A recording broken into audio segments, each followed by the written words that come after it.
Hello friends, Sarah Gaston here. Listen, today I want to talk to you about virtual auditioning. I'm afraid, my friends, that it is here to stay, at least for the long foreseeable future. And what I mean by virtual auditioning is that we're not only going to be sending in tapes, but if we have callbacks, they're likely going to want to do it over a virtual platform like Zoom, WeTransfer, or the new Actors Access. It's not necessarily new. It's been around since the pandemic started, but the new Actors Access platform, which is EcoCast Live, which is basically a virtual audition, complete with on deck and waiting room, and basically just like a live audition, but it's all virtual. So here's what I'm seeing a lot of, and I just want to talk to you about this because I think it's really important to be prepared. So like a lot of people, there have been times during this whole pandemic mess when I've gotten a little lazy and a little sluggish and kind of just thought, I'll worry about that later because nothing's happening. But the truth is things are actually really revving back up. I'm actually seeing a lot of auditions come through, and we just want to be prepared.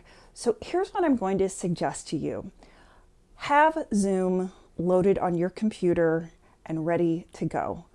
Figure out how to use it. You can call their support line, you can figure out all the ins and outs, but actually really play with it, even if it means setting up and like calling a friend and having a Zoom call.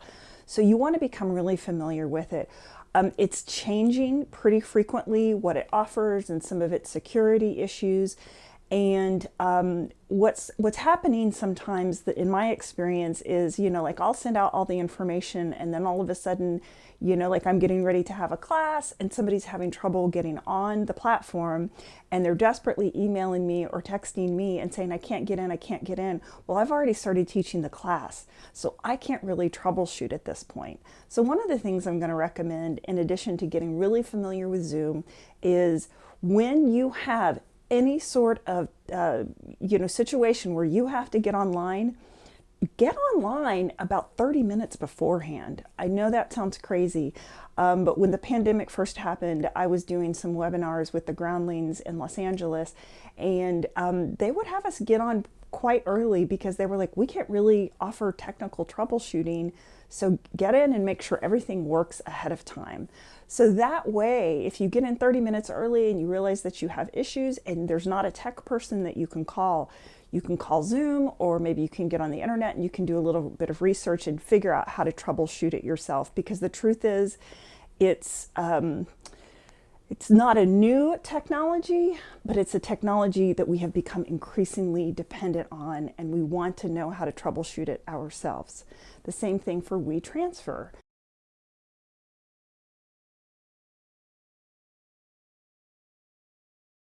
I've had callbacks on WeTransfer.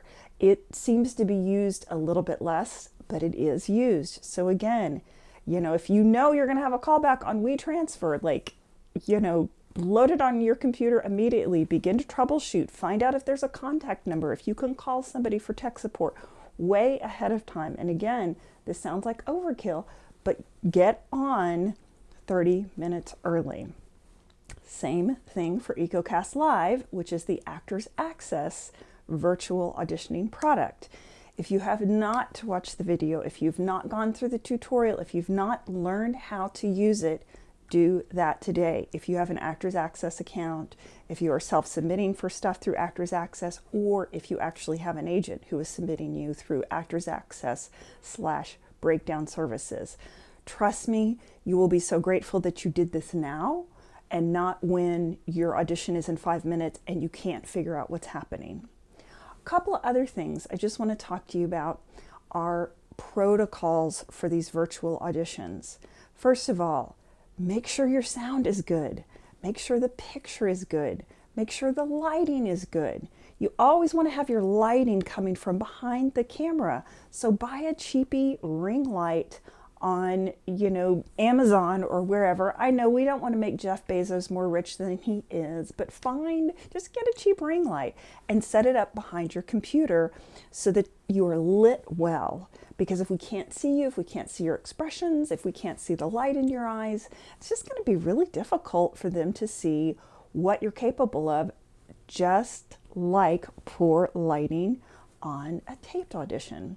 All right, make sure your sound is really clean and clear. I know in Zoom, because I've played with this quite a lot, there are output and input settings that you can check. So again, call a friend, get this all handled ahead of time, right? Don't be the person that can't like quite, make it happen. And so they just move on, right? Or they say, well, we'll get back to you later, because I know from personal experience, when you get real frazzled like that, because it's not coming together, you kind of panic and it kind of takes you out of it. And then it's sort of hard to get mentally back in the game once that's happened. Another thing I would invest in is make sure you've got fast internet, okay? I'm not a technical person. I've had to learn a lot of this stuff, but you can run a speed search. You'll have to Google it, because I can't tell you off the top of my head what the actual steps are. It's super easy though. You can run a speed search on your computer to see how fast your internet is. I, for example, know my internet is much faster in my living room close to the modem versus back in my office away from the modem. I know it's supposed to be Wi-Fi, and yet it's not nearly as fast, okay? The other thing that I would invest in is I would buy a very long Ethernet cable, which means even though you have wireless, it is a cable which you can plug into the back of your modem and then plug into the back of your computer to keep that connection faster and more stable. Again, I am not a tech expert by any chance. These are all things that I've had to learn through trial and error over the past year, but that have helped me feel confident and prepared when these situations come up. Because believe me, you just don't want to be left out in the cold, because this is where we're going to be for a while. I don't know that casting directors will ever want to go back. I mean, it's really convenient to sit in your pajamas and just watch auditions, right? So the other thing that I'm going to say, I think this will probably be the last thing that I say, but maybe not. You know me, bunny trails in my mind. It could go anywhere. Make sure your camera is really good. So one of the things that I realized a while back, this was actually pre-pandemic, was that my camera kind of had gone out on my laptop and it was not good on my PC. And so I invested in a Logitech camera. It's basically something that kind of is perched on the top of your computer screen right over where the camera would come through, and it has a little USB so that it, plugs into your computer. And again, you're going to have to do a little bit of troubleshooting to figure out how your computer can talk to the camera so that it works, but you'll get such a clearer picture. It's portable, you can unplug it, you can take it with you, you can use it on different computers. I got one at Best Buy. I talked to the guy at Best Buy for a while, and I got one for, I think, $40. It wasn't terribly expensive, but it really made a difference in my camera game, so that I knew that, I was clear. They could see everything that they needed to see when I had interactions either on Zoom or WeTransfer. I haven't used the EcoCast Live yet.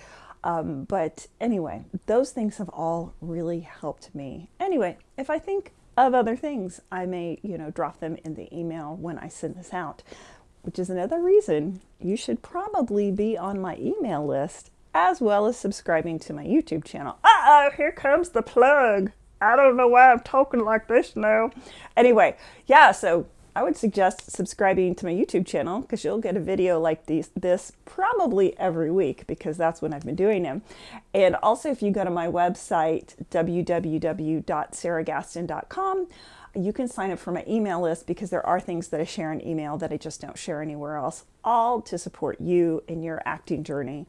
I love this so much, and I just want to support you and be on this journey with you.